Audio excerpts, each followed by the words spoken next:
दूसरी तरफ से 2 हफ्तों का टाइम मांगा गया। लेकिन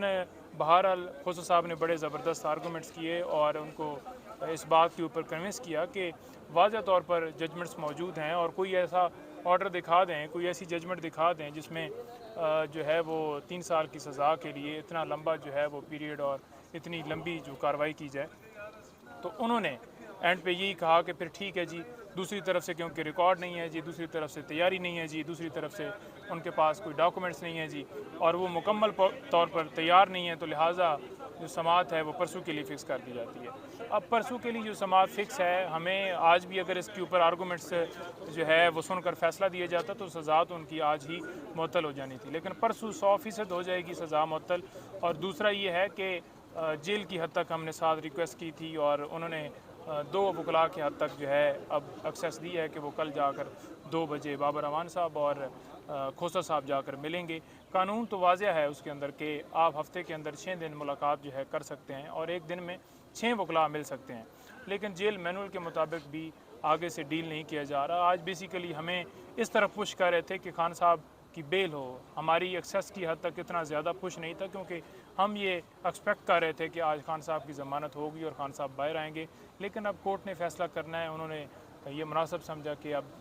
2 दिन का जो है टाइम दे दिया जाए, तो लिहाजा परसों के लिए समाअत। नईम साहब, अगर खान साहब रिहा हो जाते हैं तो शाखाना केस में अगर उनकी ज़मानत हो जाती है तो आपको क्या लगता है वो दोबारा गिरफ्तार नहीं होंगे जिस तरह बाकी भी उनके ऊपर? देखिए, हमारे पास कोई ऐसा ऑर्डर, कोई ऐसी चीज़ नहीं है जिसमें जैसे मीडिया के ऊपर चल रहा है कि साइफर के अंदर गिरफ्तारी डाल दी गई है, या आज भी पता चला है जी कि कोई टीम जो है वो जेल के अंदर गई है JIT की, उन्होंने जाना है, उन्होंने इंट्रोगेशन करनी है।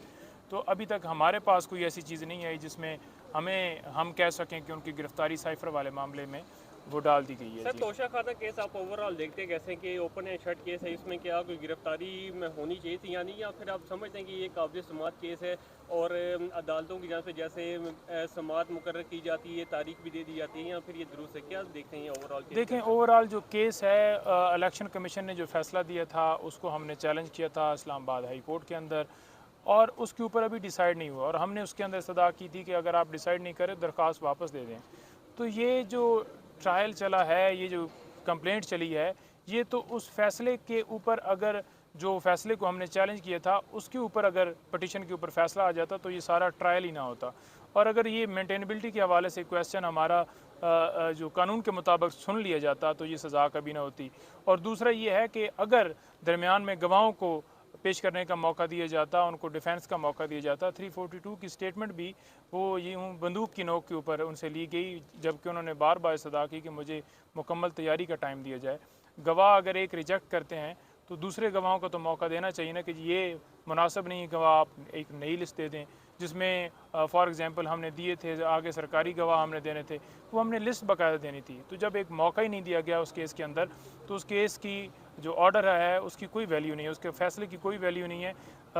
जिस वक्त ये सुना जाएगा इंशाल्लाह खान साहब की सज़ा तो सस्पेंड होगी और जो अपील है वो भी उनकी एक्सेप्ट होगी।